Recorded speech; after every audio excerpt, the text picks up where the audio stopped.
네, 그동안 이 교육 따라오시냐고 정말 수고가 많으셨습니다. 오늘 마지막 시간인데요. 정말 중요한 얘기를 하려고 합니다.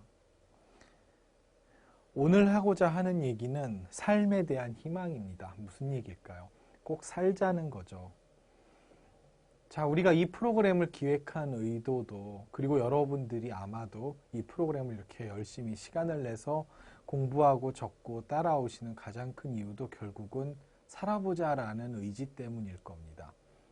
결국은 우리가 살아가고 있는 가장 큰 이유, 또 죽음을 선택하지 않는 가장 큰 이유가 무엇일지를 생각해야 될 시점인 것 같습니다.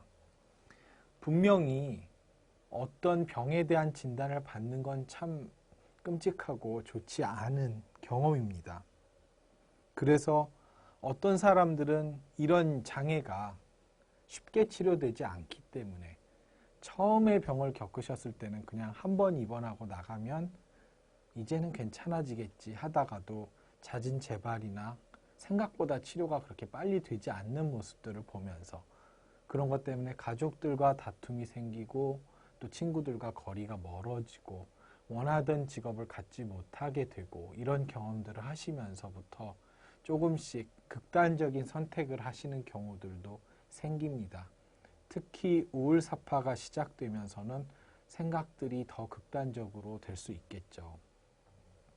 자, 하지만 우리가 반드시 주목하셔야 될 건 자살이라는 거는 어떤 병에 걸린 사람이 선택할 수 있는 해결책 중에 가장 최악의 의사결정이라는 것입니다. 이유는 되돌릴 수가 없다라는 거죠. 다른 의사결정은 틀렸을 때 다른 선택을 해볼 수 있는 그런 여지가 있는 것이지만 생명을 끊는다는 것은 그 이외에 아무런 대안을 찾을 수가 없게 되는 것이죠. 자살사고는 다양한 형태로 나타납니다. 비교적 가벼운 상태에서는 그저 죽으면 어떻게 될까 혹은 그만 살았으면 혹은 이 삶을 끝낸다면 어떤 일이 생길지 정도에 대한 호기심 혹은 도피에 대한 욕구 정도가 나타나게 되죠. 여기서 조금 더 악화돼서 중간 정도의 자살 심각도가 생길 경우에 꼭 죽는 것에 대해서 아주 구체적인 계획을 세우는 건 아니지만 언제 죽어도 상관없어 라는 생각들을 하시게 됩니다.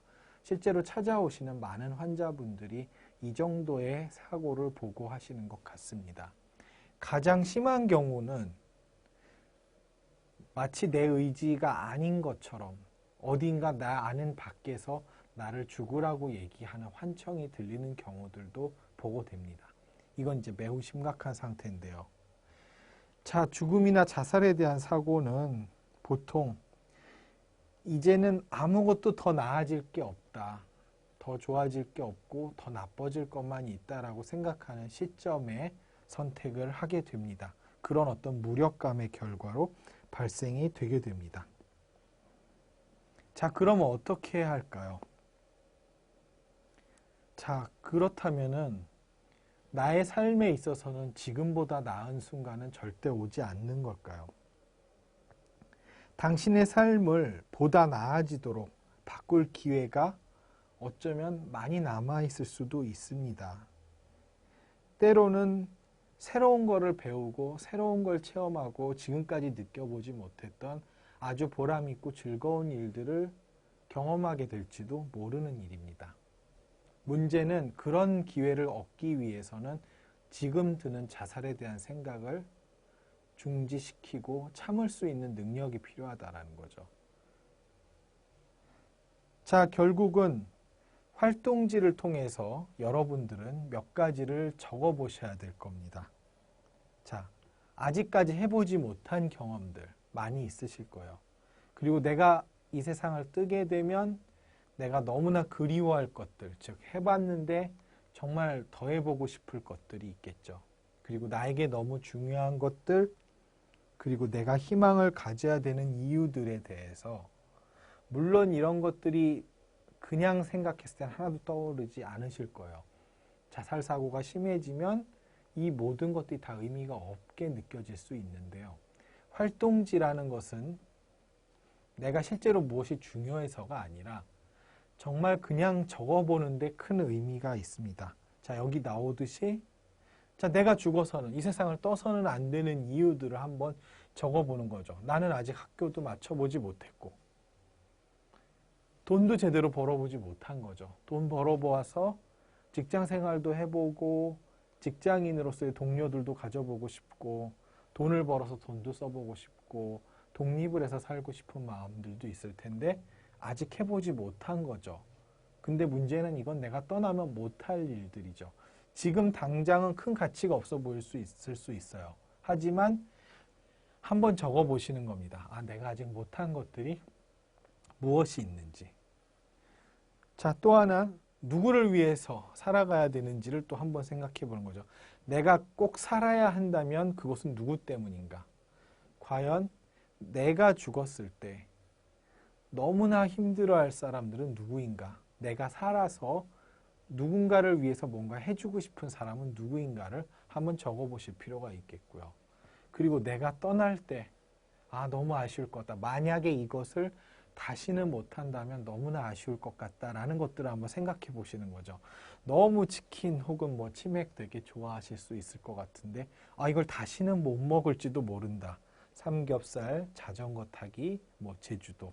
내가 너무나 좋아하던 것들을 한번 적어 보시는 거고요. 아직 해보지 못한 경험들, 네. 새 차를 아직 못 사봤죠. 내가 돈을 벌면 차를 타고 싶기도 하고요. 뭐 해외 여행도 가보고 싶고 또 정말 해보고 싶은 것들이 많으실 거예요. 이것들을 한번 적어보시는 작업들을 하시는 겁니다.